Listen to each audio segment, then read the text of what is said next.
Hello students, my name is Abhishek Srivastava और कल हम लोगों ने 1.7 तक का पूरा टॉपिक कवर कर लिया था। इसमें रेजिस्टेंस और रेजिस्टिविटी रेस से रिलेटेड उसका टर्म्स थे। इसमें हमने ट्यूटोरियल प्रॉब्लम्स को भी देखा था, जो कि 6 प्रॉब्लम्स है, इसको आपको सॉल्व करना था। आज हम लोग 1.8 topic number 1.8 conductance and conductivity की तरफ जाएंगे। कंडक्टेंस एंड कंडक्टिविटी को समझते हुए चलते हैं। क्या है कंडक्टेंस एंड कंडक्टिविटी? कंडक्टेंस को हम लोग जी से रिप्रेजेंट करते हैं। G is reciprocal of resistance. Reciprocal मतलब इन्वर्सली प्रोपोर्शनल होता है। मतलब रेजिस्टेंस जैसे किसी भी करंट फ्लो को अगर रोकने की कोशिश करता है, वैसे कंडक्टेंस जो है वो करंट फ्लो को मदद करता है कि आप किसी भी कंडक्टर से फ्लो कर सकते हैं। इसको स्टेटमेंट को समझते हैं। Whereas resistance of the conductor measure the opposition which it offers to flow of current, the conductance measure the inducement which it offers to its flow. अभी जो मैंने आपको बताया कि जो रेजिस्टेंस है वो अपोज करता है करंट फ्लो को फ्लो करने से, उसी तरीके से कंडक्टेंस जो है वो करंट फ्लो को सपोर्ट करता है। तो इसका अगर देखेंगे कंडक्टेंस और रेजिस्टेंस में किस तरीके से रिलेशन है, तो R equal to rho L by A, ये आपका रेजिस्टेंस का है। उसी तरीके से जी से रिप्रेजेंट करते हैं, जैसा कि पहले हमने बताया। इसको अगर आप सॉल्व करेंगे तो अगर आप सारी चीज़ें रेसिप्रोकल में लिख दें, जैसे R is equal to rho L by A, so if 1 by R then A upon rho L, ये आपका हो जाएगा रेसिप्रोकल कंडीशन पे। आप चेंज कर देंगे लास्ट में इसको इस तरीके से भी। अगर रो को 1 बाई रो को अगर देखा जाए तो 1 by rho is equal to conductance. तो ईटा से हम लोग इसको रिप्रेजेंट करते हैं। तो यहाँ पर अगर आप देखेंगे तो फार्मूला हमारा निकल के आएगा 1 बाई आर को हमने क्या रिप्रेजेंट कर दिया, जी। तो जी इज इक्वल टू हो जाएगा ए अपॉन एल।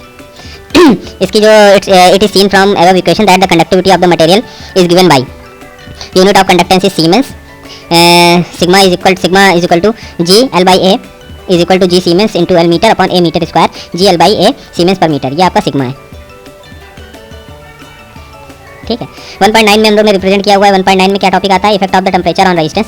टेम्परेचर का क्या इफेक्ट पड़ता है किसी भी रेजिस्टेंस पे, तो आप यहाँ पर देखेंगे कई तरीके के मटेरियल होते हैं जिन पे पॉजिटिव टेम्परेचर का पॉजिटिव इफेक्ट पड़ता है, किसी पे नेगेटिव इफेक्ट पड़ता है। यानी टेम्परेचर बढ़ाने पर किसी मटेरियल का रेजिस्टेंस बढ़ जाता है और टेम्परेचर बढ़ाने पर किसी ऐसे मटेरियल का रेजिस्टेंस घट जाता है। तो बेसिकली अगर मैं आपको शॉर्ट में बताऊँ तो जितने भी कंडक्टिव मटेरियल है जो कि कंडक्टर की तरीके यूज़ होते हैं, मेटल होते हैं, उनमें जब टेम्परेचर को इंक्रीज़ किया जाता है तो उनका रेजिस्टेंस बेसिकली बढ़ जाता है। और जिसका जितने भी सेमीकंडक्टर मटेरियल है, अगर उनका टेम्परेचर हम बढ़ाएंगे तो उनका रेजिस्टेंस घट जाएगा। तो इसलिए जितने भी सेमीकंडक्टर मटेरियल होते हैं उनमें टेम्परेचर बढ़ने पर उनका रेजिस्टेंस घटता है, और जितने भी मेटल्स होते हैं वो जितने भी कंडक्टर्स होते हैं वो आपका टेम्परेचर बढ़ने पर उसका रेजिस्टेंस बढ़ता है। तो बेसिकली जिसका रेजिस्टेंस बढ़ रहा है वो पॉजिटिव टेम्परेचर कॉफिशिएंट पे काम कर रहा है, और जिसका भी रेजिस्टेंस घट रहा है वो नेगेटिव टेम्परेचर कॉफिशिएंट पे काम कर रहा है। अगर हम लोग स्टेटमेंट को एक बार कंसीडर करें तो स्टेटमेंट को एक बार देखते हैं कि क्या स्टेटमेंट कह रहा है। तो यहाँ पर देखेंगे to increase the resistance of pure metals the increase is large and fairly regular for normal range of temperature. The temperature of the resistance graph is straight line would be represented clarified. Metals have a positive temperature coefficient of the resistance. जितने भी metals हैं उनका positive temperature coefficient होता है। तो ये आप देखने को मिल रहा है। To increase the resistance, second point है to increase the resistance of alloy though in their case the increase is relatively small and irregular. For some high resistance alloy like Eroca 60% copper and 40% nickel and manganese, the increase in resistance is negligible over a considerable range of temperature. तो कुछ consider की जाने वाली temperature range तक ये negligible effect डालता है।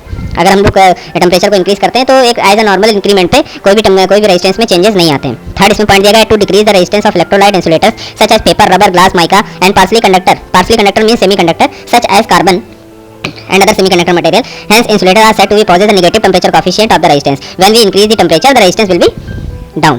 तो ये नेगेटिव टेम्परेचर कॉफिशिएंट पे काम करता है। हमारा टॉपिक आता है 1.10 टेम्परेचर कॉफिशिएंट ऑफ रेजिस्टेंस। तो अभी आपने इतना टेम्परेचर कॉफिशिएंट के बारे में सुन लिया, negative temperature coefficient and positive temperature coefficient. तो हम लोग यहाँ पर देखेंगे टेम्परेचर कॉफिशिएंट ऑफ रेजिस्टेंस क्या है। Let metallic conductor having resistance of R0 at 0 degree Celsius centigrade be heated of T degree centigrade and let its resistance at this temperature be RT. Then considering normal range of temperature it is found that the increase in resistance delta R is equal to RT minus R0. तो हम लोग resistance में जो change हुआ normal 0 degree Celsius पे आपका resistance R था, और T डिग्री सेल्सियस पे T डिग्री सेंटीग्रेड पे जो रेजिस्टेंस आपका है ये RT है। तो changement in resistance is equal to RT minus R0। Okay, तो अब आगे बढ़ते हैं। क्या क्या पॉइंट आता है depends. First is directly on its initial resistance, directly on the rise in temperature, on the nature of the material of the conductor. Conductor के मटेरियल पे भी डिपेंड करता है कि कंडक्टर मटेरियल है, कॉपर है, एल्युमिनियम है या अदर है। और RT minus R0 is proportional to R into T, where RT minus R0 is equal to जब हम प्रोपोर्शनल के साइन को उठाएंगे तो हमें एक कॉफिशिएंट लेना पड़ेगा या एक कांस्टेंट लेना पड़ेगा, जिसको हम लोग ने अल्फा से रिप्रेजेंट किया हुआ है। यहाँ पर देख सकते हैं यहाँ अल्फा। तो RT minus R0 is equal to alpha R0 T, where alpha is a constant and is known as temperature coefficient of the resistance of the conductor. Rearranging the equation number 1 we get the alpha is equal to RT minus R0 upon R0 into T, where the RT minus R0 is equal to delta R and R0 cross T, where if R0 is equal to 1 ohm, T is equal to 1 degree Celsius, then alpha is equal to delta R, where the delta R is equal to RT minus R0. Hence the temperature coefficient of the material may be defined as the increase in resistance per ohm original per resistance per degree centigrade rise in temperature. From the equation 1 we found that RT is equal to R0 into 1 plus alpha T. तो ये आपका एक basic formula निकल के आता है, R T is equal to R not 1 plus alpha T. In AC circuit it has a slightly different meaning. Next इसके आगे हम लोग नेक्स्ट पेज पे जाते हैं। It should be remember that the above equation holds good for both rise as well as fall in temperature. As temperature of the conductor is decreased, its resistance is also decreased in the figure.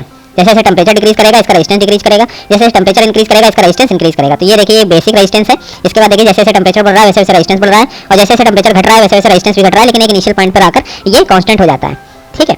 If the line is extended backward it would cut the temperature axis at a point where the temperature is -234.5 degree centigrade. A number quite easy to remember. ये आपका 234.5 degree centigrade है। It means that theoretically the resistance of copper conductor will become 0 at this point through as the shown by solid line. ये देखिए solid line यहाँ पर है, ये आपका सॉलिड लाइन है। दूसरे कलर्स में कर देता हूँ, ये आपका सॉलिड लाइन है, solid line. In practice the curve departs from the straight line at very low temperature from the two similar triangle. Figure 1.6 it is seen that RT upon R0 is equal to T plus 234.5 upon 234.5। आप यहाँ पर solve करके देखेंगे तो 1 plus T upon 234.5। Then RT is equal to formula के according अगर आ जाएगा तो आप RT is equal to R0 into 1 plus T upon 234.5। Then alpha की वैल्यू आ जाएगी 1 अपॉन 234.5 फॉर द कॉपर। तो ये आपका क्या है, the temperature coefficient of the copper is 1 upon 234.5। Next topic is 1.11 value of alpha at the different temperature. तो अलग अलग टेम्परेचर पर अल्फा की क्या वैल्यू होती है इसको देखते हैं। So for we did not make any distinct between value of alpha at different temperature, but it is found that value of alpha itself is not constant but depend on the initial temperature on which the increment in resistance is based. When the increment is based on the resistance measured at 0 degree centigrade, then alpha has the value of alpha naught. At any other initial temperature T degrees centigrade, value of alpha is alpha T, and so on. It should be remembered that for any conductor alpha naught has maximum value. Suppose the conductor of resistance R naught at 0 degree centigrade at point A. तो यहाँ पर आप देख सकते हैं at point A R naught is equal to 0 degree, R naught at the 0 degree centigrade. Okay. Then A is heated to T degree centigrade. Its resistance RT after the heating is given by. तो जब अगर T degree centigrade तक heat किया जाता है then the resistance of the conductive material is RT. Then RT is equal to R naught into 1 plus alpha naught T, where the alpha naught is the temperature coefficient at 0 degree Celsius. Now suppose that we have a conductor of resistance RT at temperature T degree centigrade, that this conductor is cooled from T degree centigrade to 0 degree centigrade. Obviously, now the initial point of B and the final point of A, the final resistance R naught is given in terms of the initial resistance by the following equation. अब equations के according हम लोग देखते हैं। then R naught is equal to RT into 1 plus alpha T into minus T. Solve करेंगे तो RT into 1 minus alpha T into T. From the equation second, इसको हम लोगों ने second equation नाम दिया हुआ है। From the equation second, above we have alpha T is equal to RT minus R naught upon RT into T. Substituting the value of RT from the equation 1. तो equation 1 से RT की value को हम लोगों ने substitute कर दिया है। Then alpha T is equal to R naught into 1 plus alpha naught T minus R naught upon R naught into 1 plus alpha naught T into T is equal to alpha naught upon 1 plus alpha naught T. When the अगर temperature coefficient relation में देखें then alpha T is equal to alpha naught upon 1 plus alpha naught T. This is the third equation. In general, let the alpha 1 is equal to temperature coefficient at T1 degree centigrade. Alpha 2 is temperature coefficient at T2 degree centigrade. Then from the equation third we get alpha 1 is equal to alpha naught upon 1 plus alpha naught T1 is equal to 1 upon, अगर हम लोग इसका reciprocal ले लेते हैं तो 1 upon alpha 1 is equal to 1 plus alpha naught T1 upon alpha naught. अगर alpha 1 upon alpha 2 की केस में ले लेते हैं तो 1 upon alpha 2 is equal to 1 plus alpha naught T2 upon alpha naught. तो यहाँ पर अगर सब्ट्रैक्ट कर दें दोनों साइड 1 फ्रॉम दी अनदर तो 1 upon alpha 2 minus 1 upon alpha 1 is equal to T2 minus T1 और 1 upon alpha 2 is equal to 1 upon alpha 1 plus T2 minus T1 और alpha 2 is equal to 1 upon alpha 1 plus T2 minus T1। तो ये equation आपको देखने को मिल रही है। तो ये सारे फार्मूला बेस्ड हैं। आप इसको अगर इजीली अपनी तरफ से सॉल्व करेंगे तो आपको भी इजीली सारी चीज़ें समझ में आ जाएंगी बहुत आसानी से। Value of alpha for copper at different temperature are given in table. तो यहाँ पर आप एक टेबल देख सकते हैं कि अल्फा की वैल्यू अलग अलग टेम्परेचर वैल्यू पे डिग्री सेंटीग्रेड पे क्या आती है। इसको आप यहाँ देख सकते हैं, समझ सकते हैं। आगे पढ़ते हैं। इन view of dependence of the alpha on the initial temperature, we may define the temperature coefficient of resistance at given temperature as the charge in resistance per ohm per degree centigrade change in temperature from the given temperature. In case R naught is not given, the relation between known resistance R1 at T1 degree centigrade and the unknown resistance R2 at T2 degree centigrade can found as the follows. R2 is equal to R naught 1 plus alpha naught T2, then R1 is equal to R naught 1 plus alpha naught T1. हम relation अगर देखेंगे, हमें R naught की value पता नहीं है तो दोनों रिलेशंस को हम लोग क्या करेंगे, एक दूसरे के रेशियो में ले आएंगे। तो R naught और R naught जो है वो एक दूसरे से ये कैंसिल आउट हो जाएगा। तो ये कैंसिल हो जाएगा तो हमको क्या मिल जाएगा, ये रिलेशन मिल जाएगा। तो R2 upon R1 is equal to 1 plus alpha naught T2 upon 1 plus alpha naught T1. The above expressions can be simplified by a little approximation as follows. So R2 upon R1 is equal to 1 plus alpha naught T2 into 1 plus alpha naught T1 inverse. इसको inverse पे ले आएंगे। जब इसको हम लोग solve करेंगे तो सॉल्व करने के समय में हमारा बेसिकली इसको सॉल्व करते समय हम लोग कुछ चीज़ें कंसीडर करेंगे तो हमारा लास्ट में निकल के आ जाएगा R2 is equal to R1 1 plus alpha naught T2 minus T1। आप इसको डेल्टा T भी लिख सकते हैं। तो ये सारी चीज़ें हैं। नेक्स्ट आपका है 1.12 variation of resistivity with temperature, resistivity पे क्या फर्क पड़ता है, क्योंकि resistivity is the property of material, then resistivity is the property of material. तो resistivity is the property of material, इसको आप बिल्कुल दिमाग में बसा लीजिए। Not only resistance but the specific resistance और resistivity of metallic conductor also increase with the resistance in temperature and vice versa. अगर हम लोग टेम्परेचर को इंक्रीज करेंगे, if we increase the temperature then resistivity is also increases. As seen from the figure 1.8 को देखते हैं, copper का दिया गया है, एल्युमिनियम का दिया गया है, सॉलिड है, यहाँ पर लेड है। The resistivity of the metal vary linearly with temperature over significant range of temperature. The variation become non-linear both at very high and at very low temperature. Let for any metallic conductor, rho 1 is equal to resistivity at T1 degree centigrade, rho 2 is resistivity of T2 degree centigrade, m is equal to slope of the linear part of the curve. Then it is seen that the m is equal to rho 2 minus rho 1 upon T2 minus T1. Formula is same, rho 2 is equal to rho 1 plus m T2 minus T1. इसको अगर हम लोग solve करेंगे तो last में हमारी जो formula बन के आएगा वो बिल्कुल रेजिस्टिविटी वाला फार्मूला होगा। इसको भी आप देख लेते हैं। तो फार्मूला क्या आता है, rho 2 equal to rho 1 plus alpha 1 T2 minus T1। और इसको अगर सिंप्लीफाई करेंगे तो सिंप्लीफाई करते समय हमारा अगर अल्फा रो नॉट के केस में आएंगे, इनिशियल केस में आएंगे तो rho T is equal to rho nought 1 plus alpha nought T. ये रेजिस्टेंस में R T is equal to R not 1 plus alpha nought T. ये अल्फा के केस में भी alpha T is equal to alpha nought 1 plus alpha nought T. ये सारी चीज़ें एक केस में आपके आ जाती हैं। It has been found that although temperature is most significant factor influence the resistivity of metal, other factors like pressure and tension also affect the resistivity of the some extent. For most metal, except lithium and calcium, increase in pressure led to decrease in resistivity. However, the resistivity increase with the increase in tension. अगर tension को भी increase करेंगे तो भी हमारी resistivity किसी भी metal की बढ़ेगी। Tension increase then resistivity is also increase. किसी भी कंडक्टर को अगर आप खींचोगे तो उसकी रेजिस्टिविटी बढ़ेगी। अब यहाँ पर हम लोग एक नॉर्मल से एग्जाम्पल्स देख लेते हैं। एग्जाम्पल्स में कुछ फार्मूले, कुछ न्यूमेरिकल्स हैं। A copper conductor has a specific resistance of 1.6 into 10 to the power minus 6 ohm centimeter at 0 degree centigrade and the resistance temperature coefficient of 1 upon 254.5 per degree centigrade at 20 degree centigrade. पहला find क्या करना है, the specific resistance यानी रो को find करना है। दूसरा क्या है, एंड द सेकंड क्या फाइंड करना है, the resistance temperature coefficient at 60 degree Celsius. 60 degree Celsius पे आपको क्या फाइंड करना है, टेम्परेचर कॉफिशिएंट फाइंड करना है। तो हम लोग सबसे पहले क्या करते हैं, सबसे पहले 20 डिग्री सेंटीग्रेड पे हमको टेम्परेचर कॉफिशिएंट ऑलरेडी दिया गया है 1/254.5 per degree centigrade at 20 degree Celsius. Then alpha 20 is equal to alpha nought upon 1 plus alpha nought into 20। हम अल्फा 20 की वैल्यू रख देंगे 1/254.5 is equal to alpha nought upon 1 plus alpha nought into 20। Alpha nought की value हमको यहाँ पर मिल जाएगी। Alpha nought की वैल्यू क्या है, अब हम 60 डिग्री सेंटीग्रेड पे अल्फा 60 निकाल लेंगे क्योंकि हमें अल्फा नॉट मिल गया है। Rho 60 is equal to rho nought 1 plus alpha nought into 60। Value हम पुट कर देंगे तो हमको मिल जाएगा 2.01 इंटू 10 की पावर 1 मिनट, मैं इसको थोड़ा सा साफ कर लेता हूँ।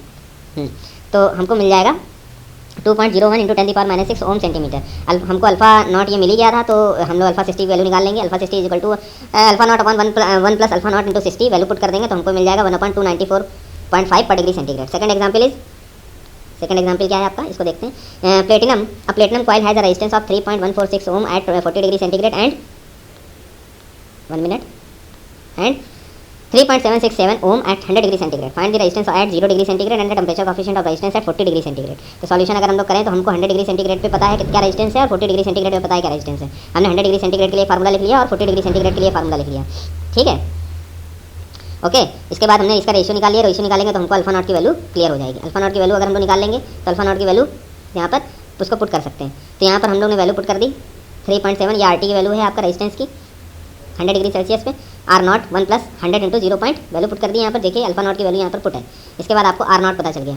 अल्फा 40 की वैल्यू भी आपको पता करनी है, temperature coefficient at the temperature resistance at 40 degree centigrade. Then alpha 40 equal to alpha nought upon 40 into alpha nought. So value find the last value. What is the value of alpha 40, 1/304 per degree centigrade. The next question is a potential difference of 250 volt is applied to the field winding at 15 degree Celsius and the current is 5 ampere. What will be the mean temperature of winding when current has fallen to 3.91 ampere, applied voltage being constant? Assume alpha 15 is equal to 1/254.5. Solution is let R1 is equal to winding resistance of 15 degree centigrade, R2 is equal to winding resistance at unknown mean temperature T2 degree centigrade. R1 is equal to 250/5 is equal to 50 ohm. सो यहाँ पर देखिए 250 volt है और 250 volt की supply field winding को दी गई है 15 degree centigrade पे एंड करंट 5 एम्पियर है। तो अगर हमको 250 वोल्ट में से रेजिस्टेंस निकालना होगा तो हमको क्या करना पड़ेगा, वोल्टेज अपॉन करंट करना पड़ेगा। तो वही आपका यहाँ पर किया गया। R1 equal to 250/5 equal to 50 ohm, R2 equal to 50/3.91 ampere, so 63.94 ohm. Then R2 equal to R1 1 plus alpha 15 T2 minus T1। यहाँ पर वैल्यू हम लोगों ने रख दी क्योंकि 15 डिग्री सेल्सियस आपका इनिशियल था। सो अल्फा 15 वैल्यू यहाँ पुट करेगी तो हमको T2 की वैल्यू मिल जाएगी। ठीक है, नेक्स्ट आपका जो क्वेश्चन है वो एग्जांपल 1.14 है। 2 coils connected in series have a resistance of 600 ohm and 300 ohm with the temperature coefficient of 0.1% and 0.4% respectively at 20 degree centigrade. Find the resistance of combination at temperature of 50 degree centigrade. What is the effective temperature coefficient of combination? The solution आपका क्या है? Resistance of 600 ohm resistor at 50 degree centigrade is equal to 600 1 plus 0.001 50 minus 20. तो यहाँ value निकल के आएगी 618 ohm. Similarly, the resistance of 300 ohm resistance at 50 degree centigrade is 300 1 plus 0.004 50 minus 20. तो यहाँ वैल्यू निकल के आएगी आपकी 336 ohm. And the total resistance of the combination at 50 degree centigrade is 618 plus 336. इस total resistance जो हम लोग को मिल गया वो मिल गया 954 ohm. तो यहाँ पर let beta is equal to resistance temperature coefficient at 20 degree centigrade. Now the combination of the resistance at 20 degree centigrade is 900 ohm. Temperature coefficient अगर आपके हिसाब से अगर हम देखेंगे तो जो 20 डिग्री सेंटीग्रेड पे हमारा टोटल रेजिस्टेंस है वो 900 ओम है. Combination of resistance eight 50 degree centigrade is 954 ओम. सो ये हमारा R1 हो जाएगा और ये हमारा R2 हो जाएगा, R0 हो जाएगा. तो 954 is equal to 900 1 plus beta 50 minus 20. So beta is equal to 0.002. तो ये आपका निकल के आएगा. ठीक है. नेक्स्ट एग्जाम्पल आपका है 1.15. तो 1.15 में 2 wires A and B are connected in series at 0 degree centigrade and the resistance of B is 3.5 times that of A. The resistance temperature coefficient of A is 0.4% and that of the combination is 0.1%. Find the resistance of temperature coefficient of B. तो यहाँ पर आप देख सकते हैं कि यहाँ पर A है और B है. यहाँ पर A जो आपका दिया गया है इसका कोफिशिएंट आपको इसका जो टेम्परेचर कोफिशिएंट दिया गया है वो आपका दिया गया है 0.004 और जो B है इसका जो कोफिशिएंट दिया गया है वो है आपका अल्फा. इसका अगर हम लोग निकालेंगे सॉल्व करेंगे तो वैल्यू आपकी 0.001 आपकी आ रही है. नॉर्मली एक एप्टीट्यूड मेथड से सॉल्व किया हुआ क्वेश्चन है. इसको जब हम सॉल्व करेंगे तो देखेंगे यहाँ पर बेसिकली यहाँ पर वैल्यू निकाल के आए 0.001 माइनस अल्फा एंड यहाँ पर वैल्यू अगर फाइंड करेंगे इस डायरेक्शन में तो ये आपका आ जाएगा 0.003. तो यहाँ पर आ जाएगा 3.5. सिंपल टेक्निक हम लोगों ने यूज़ करी. 3.5 is equal to 0.003 upon 0.001 minus alpha. So alpha is equal to आ जाएगा 0.000143 डिग्री सेंटीग्रेड इनवर्स. इसको सॉल्व करेंगे तो आपका आ जाएगा परसेंटेज में 0.0143%. तो इसको आप नॉर्मली सॉल्व कर सकते हैं. ये एप्टीट्यूड के क्वेश्चन के तरीके इसको सॉल्व किया गया है. बेसिकली रेजिस्टेंस के जो क्वेश्चन होते हैं, टेम्परेचर कोफिशिएंट के क्वेश्चन होते हैं, उसमें आप नॉर्मली जनरल मैथमेटिक्स का भी प्रयोग कर सकते हैं. तो नेक्स्ट क्वेश्चन आपका है एग्जाम्पल जो है वो 1.16 को अगर हम लोग देखें इसका थोड़ा सा वैल्यू हम लोग थोड़ी सी कम कर देते हैं. हाँ इसको अब हम लोग यहाँ पर देखते हैं 1.16. Two material A and B have the resistance temperature coefficient of 0.004 and 0.0004 respectively at given temperature. In what proportion must A and B be joined in series to produce a circuit having a temperature coefficient of 0.001. तो इसको अगर हम लोग solve करें तो इसको solve करते समय आप देखेंगे इसको भी इसी तरीके सॉल्व किया गया है. A की जगह पे 0.004 और B की जगह पे 0.0004. यहाँ पर हमारा जो वैल्यू निकालनी है टेम्परेचर कॉफिशिएंट की वो 0.001 है. इसको जब सॉल्व करेंगे तो आपकी वैल्यू आ जाएगी इस डायरेक्शन में सॉल्व करेंगे फिर इस डायरेक्शन में सॉल्व करेंगे तो यहाँ पर आ जाएगी वैल्यू सॉल्व करेंगे तो 0.0006 और यहाँ पर आएगी 0.003. इसको सॉल्व करेंगे तो RB upon RA is equal to 0.003 upon 0.0006 is equal to 5. Then RB must be 5 times RA. समझ में आ रहा होगा आपको ये चीज़. अगर आपको ट्राई करेंगे तो आपको ज़्यादा समझ में आएगा. इसी तरीके से अगर हम लोग नेक्स्ट एग्जांपल को देखें कि एग्जांपल 1.17 क्या है. The resistance of 80 ohm resistance having a temperature coefficient of 0.0021 per degree centigrade is to be constructed. Wire of the two materials of the suitable cross section area are available. For material A, the resistance is 80 ohm per 100 meter and the temperature coefficient is 0.003 per degree centigrade. For the material B, the corresponding figure are 60 ohm per meter and 0.0015 per degree centigrade. Calculate suitable length of wire of material A and B to be connected in series to construct the required resistor. All data are referred to the same temperature. तो यहाँ पर आपका यहाँ पर एक resistance दिया गया है, एक रेजिस्टेंस ये दिया गया है A एंड B और यहाँ पर वोल्टेज सप्लाई आपकी लगाई गई है. आप सबके रेजिस्टेंस की एक वैल्यू दी गई है. उस रेजिस्टेंस की वैल्यू पर डिग्री सेंटी यानी टेम्परेचर कोफिशिएंट की वैल्यू पर दिया गया है. इसको सॉल्व करते हैं, समझते हैं क्वेश्चन को धीरे धीरे इसके सॉल्यूशन को. Let RA and RB with the resistance of suitable length of the material A and B respectively, which when joined in series will have a combined temperature coefficient of 0.0021.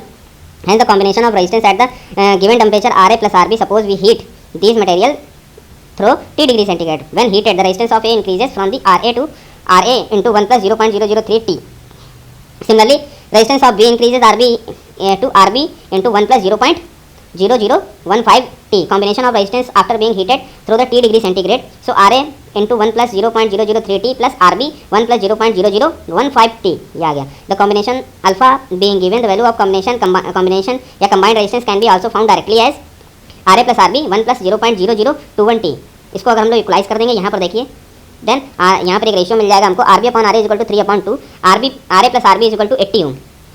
Equation 1 and equation 2 value of RB हम लोग find करेंगे तो RA हमारा आ जाएगा 32 ohm and RB is equal to 48 ohm आ जाएगा. If LA and LB are the required length in metre then LA is equal to 100/80 into 32 यानी 40 metre and LB is equal to 80 metre. तो इसको आप लोग इजीली सॉल्व कर सकते हैं. प्लीज़ जितनी भी चीज़ें आप लोग पढ़ते जाएँ उसको आप लोग कॉपी पेन लेकर इसको सॉल्व भी करें, तभी आपकी सारी चीज़ें आपकी क्लियर हो पाएंगी. ठीक है. बाकी आप इसको रिवीजन के लिए आप इसको रिपीट करके देख सकते हैं, स्पीड बढ़ा के देख सकते हैं, स्लो करके देख सकते हैं, चीज़ों को समझ सकते हैं. ये सीरीज़ पूरी आपकी BL थ्रेजा वॉल्यूम 1 है। इसके बाद वॉल्यूम 2, वॉल्यूम 3, वॉल्यूम 4 भी होगा। और अगर आपको ये सारे वीडियोस जो हैं वो कंटिन्यूसली सही लग रहे हैं, अच्छे लग रहे हैं, समझ में आ रहे हैं, तो आप चैनल को सब्सक्राइब करिए, दूसरों को भी प्रमोट करिए ताकि ज़्यादा लोग इससे बेनिफिट में आए। एग्जाम्पल लेते हैं 1.18। A coil has a resistance of 18 ohm when its mean temperature is 20 degree centigrade, and of the 20 ohm when its mean temperature is 50 degree centigrade. Find its mean temperature rise when its resistance is 20 ohm and the surrounding temperature is 15 ohm. तो यहाँ पर एक coil है 18 ओम की और उसमें it's mean temperature जो है वो 20 डिग्री सेंटीग्रेड है और 20 ओम जब इसकी वैल्यू होती है तो इसका जो मीन टेम्परेचर 50 डिग्री सेंटीग्रेड होता है। तो find its mean temperature rise, जो टेम्परेचर राइज हुआ है व्हेन इट्स रेजिस्टेंस इज 21 ओम, जब इसका रेजिस्टेंस 21 ओम हो and the surrounding temperature 15 degree centigrade हो। लेट इसको सॉल्यूशन को देखते हैं। सॉल्यूशन आपके सामने, तो सॉल्यूशन है, सॉल्यूशन दिया गया है let R not, 1 minute, let R nought be the resistance of coil and alpha T its temperature coefficient at 0 degree centigrade, at 0 degree centigrade. Then 18 is equal to R naught 1 plus alpha naught into 20. 20 is equal to R naught 1 plus 50 alpha naught. Dividing one by the other we get 20 upon 18 is equal to, ratio हम लोग ने ले लिया, यहाँ पर एक ratio आ गया, ratio हम लोग ले लेते हैं, तो यहाँ पर एक रेशियो आ गया। रेशियो के बाद इसको सॉल्व करते हैं तो यहाँ पर आप देखेंगे कि अल्फा नॉट इक्वल टू 1/250 पर डिग्री सेंटीग्रेड आ जाता है। If the degree centigrade is the temperature of coil when its resistance is 21 ohm, then 21 is equal to R not 1 plus T upon 250। Dividing the equation, this equation by the above equation we have 21 upon 18 is equal to R not 1 plus T upon 250 upon R not 1 plus 20 alpha nought T is equal to 65 degree centigrade, temperature rise 65 minus 15 is equal to 50 degree centigrade. इसी तरीके से अगला example है आपका 1.19। The coil of relay takes a current of 0.15 ampere when it is at the room temperature of 15 degree centigrade and connected across 60 volt supply. If the minimum operating current of the relay is 0.1 ampere, calculate the temperature above which the relay will fail to operate when connected to the same supply. Resistance temperature coefficient of the coil material is 0.0043 per degree centigrade at 6 degree centigrade. Solution आपका दिएगा, resistance of the relay coil at the 15 degree centigrade is R15 is equal to 60 upon 0.12 is equal to 500 ohm. अगर इसको देखेंगे तो आपका relay जो है वो 60 volt की सप्लाई है, उसमें 0.15 एम्पियर की 12 एम्पियर की करंट फ्लो हो रही है, तो R15 की वैल्यू आपकी 500 ओम आ जाएगी। Let T degree centigrade with the temperature at with the minimum operating current of 0.1 ampere flow in the relay coil, then R1 is equal to 60 upon 0.1 then 600 ohm. R15 is equal to R nought 1 plus 15 alpha nought is equal to R nought 1 plus 15 into 0.0043 and RT is equal to R naught 1 plus 0.0043 T. RT upon R15 is equal to 1 plus 0.0043 T upon 1 plus 1.0654. Ratio आपका निकल के आ जाएगा, T is equal to 65.4 degree centigrade. If the temperature rises above this value, then due to increase in resistance, the relay coil will draw the current less than 0.1 ampere, therefore will fail to operate. Next example is example 1.20. Two conductors, one of the copper and the other of the iron, are connected in parallel and carry the equal current at 25 degree centigrade. What proportion of the current will pass through each if the temperature is raised to 100 degree centigrade? The temperature coefficient of the resistance at 0 degree centigrade are 0.0043 degree centigrade and 0.0063 per degree centigrade for copper and iron respectively. Then solution, what is the solution? Since the copper and iron conductor carry equally current at 25 degree centigrade पे आपका iron और copper conductor equal current flow कर रहा था, equal carry कर रहा था, their resistances are same at that temperature, और उसके इनके रेजिस्टेंस भी सेम थे इस टेम्परेचर पे. Let each be R ohm. For copper R100 is equal to R1 is equal to R. जो इनिशियल रेजिस्टेंस है उसको हमने R ले लिया क्योंकि दोनों का रेजिस्टेंस आपका R था. 1 प्लस 0.0043 100 माइनस 25 आपकी वैल्यू एक निकल के आ जाती है, दोनों की वैल्यू निकल के आ जाती है. आप एक रेशियो लेते हो, करंट डिवाइडर रूल लगाते हो, यहाँ पर आपकी करंट की वैल्यू आ जाती है. तो अगर हम लोग दोनों में रिलेशन निकाले तो the copper conductor will carry 52.68% of the total current and iron conductor will carry the balance 47.32%, क्योंकि दोनों का टोटल आपका 100% हो जाएगा. इसी तरीके से अगर हम लोग अगला एग्जांपल 1.21 देखें, the filament of 240 volt metal filament lamp is to be constructed from a wire having a diameter of 0.02 millimetre and a resistivity of at 20 degree centigrade of 4.3 micro ohm centimetre. If the alpha is equal to 0.005 per degree centigrade, what the length of the filament is necessary if the lamp is to dissipate 60 watt at a filament temperature of 20 degree centigrade. कुछ corrections हैं इसमें, 240 degree centigrade होगा इसमें. Electric power generated I square R watt, इसको हम लोग V square by R watt भी लिख सकते हैं. V square by R is equal to 60, 240 square by R is equal to 60. Resistance at 240 degree centigrade, सही लिखा हुआ है 20 degree centigrade. So 240 into 240 upon 60 is equal to 960 ohm. R is equal to 2420 is equal to R20 1 plus 2420 minus 20 into 0.05. Value यहाँ पर आप find करेंगे तो R20 is equal to 9060 upon 13 ohm आ जाएगा. रेजिस्टिविटी के केस में अगर सब देखेंगे तो आपका 20 डिग्री सेंटीग्रेड पे जो रेजिस्टिविटी दी गई है वो 43 इंटू 10⁻⁻6 ओम सेंटीमीटर दी गई है. ए की वैल्यू अगर क्रॉस सेक्शनल एरिया की वैल्यू निकालेंगे तो डायमीटर 0.02 दिया गया है. इसको सॉल्व करेंगे तो ए की वैल्यू आ जाएगी यहाँ पर rho is equal to L by A, R is equal to rho L by A. फार्मूले से हम यहाँ पर एल की वैल्यू निकाल लेंगे जो कि 54 सेंटीमीटर आएगी. ठीक है, अब इसके बाद हम लोग आगे आते हैं। Example 1.22, the semi circle ring of a copper has inner radius 66 centimetre, radius thickness 3 centimetre and axial thickness 4 centimetre. Find the resistance of the ring at 50 degree centigrade between its two in faces. Assume specific resistance of copper at 20 degree centigrade is equal to 1.724 into 10 power minus 6 ohm centimetre and resistance temperature coefficient of copper at 0 degree centigrade is equal to 0.0043 per degree centigrade. ये आपका diagram दिया गया है, इस diagram को आप देख सकते हैं। द सेमी सर्किल रिंग ये शो किया गया है। इसमें देख सकते हैं कि इसका जो विड्थ है वो आपका 3 सेंटीमीटर है और दूसरी तरफ की जो विड्थ आते हैं 4 सेंटीमीटर है। इसका रेडियस दिया गया 9 सेंटीमीटर आउटर के लिए, इनर के लिए 6 सेंटीमीटर। तो mean radius of the ring is equal to 6 + 9/2 7.5 centimetre. Mean radius यानी बीच का हिस्सा का रेडियस देखेंगे। The mean length X between the faces 7.5 into pi centimeter 23.56 centimeter. Cross section of the ring is equal to 3 into 4 is equal to 12 centimeter square. Now the alpha is equal to 0.0043 per degree centigrade. Then alpha 20 is equal to alpha naught upon 1 plus alpha naught t का formula लगा देंगे तो 0.00396 आ जाएगा। यहाँ पर रो का formula use कर लेंगे। Rho 50 is equal to rho 20 1 plus alpha naught 50 minus 20 solve करेंगे तो 1.93 into 10 the power minus 6 ohm centimetre आ जाएगा। R50 is equal to rho 50 into L by A। R is equal to rho L by A वाला formula हम लोग use करेंगे और इसके बाद आपका आ जाएगा 1.93 into 10 the power minus 6 into 23.56 upon 12। Solve करेंगे तो हमारी वैल्यू आ जाएगी 3.79 into 10 the power minus 6 ओम। ये आपका ट्यूटोरियल प्रॉब्लम नंबर 1.2 है। इसमें आपकी कुछ प्रॉब्लम्स है, इसको आप सॉल्व करिएगा। नंबर ऑफ प्रॉब्लम्स यहाँ पर जो दी गई हैं वो प्रॉब्लम्स लगभग आपकी 15 है। तो वीडियो को पास करके आप इन सारी प्रॉब्लम्स को नोट करके प्रॉब्लम्स को सॉल्व करने की कोशिश करिएगा। जितनी ज़्यादा प्रॉब्लम आप सॉल्व कर सकें सॉल्व करिएगा। जो भी आंसर आता है, जो भी आपकी चीज़ें आती हैं वो आप अगर कुछ चेंज आता है, इससे डिफर आता है आपका सॉल्यूशन, तो आप मुझे कमेंट बॉक्स में कमेंट करिएगा या फिर मुझे पर्सनली आप कल की डेट में जो मैंने वीडियो बनाया था उसमें मैंने एक मेल आईडी दी थी, उस मेल आईडी पे आप उसका सॉल्यूशन भी भेज सकते हैं। कल हम लोग स्टार्ट करेंगे जो हम लोग का नेक्स्ट टॉपिक होगा वो होगा 1.13 ओम्स लॉ। तो ओम्स लॉ को हम लोग समझेंगे। अभी हम लोगों ने ओम्स लॉ को जनरली समझा हुआ है कि किसी भी पर्टिकुलर पोटेंशियल पे जो करंट फ्लो करती है उसके प्रोपोर्शन में एक रेजिस्टेंस काम करता है जो भी कांस्टेंट के तरीके यूज़ होता है। तो V इक्वल टू IR एक फार्मूला। कल हम लोग इसके स्टेटमेंट को भी देखेंगे और इस स्टेटमेंट को समझने की भी कोशिश करेंगे। तो आज के लिए इतना ही। अगर आपको ये वीडियो अच्छा लगा हो तो इस चैनल को आप सब्सक्राइब करिएगा, शेयर करिएगा अपने सभी मित्रों के साथ जो कि इलेक्ट्रिकल इंजीनियरिंग में जिन्होंने डिप्लोमा किया, ITI किया है, BTech कर रहे हैं, MTech कर रहे हैं या किसी भी पर्टिकुलर एग्जाम की इंजीनियरिंग एग्जाम की तैयारी कर रहे हैं। तो आज के लिए इतना ही। बहुत बहुत धन्यवाद। Thank you.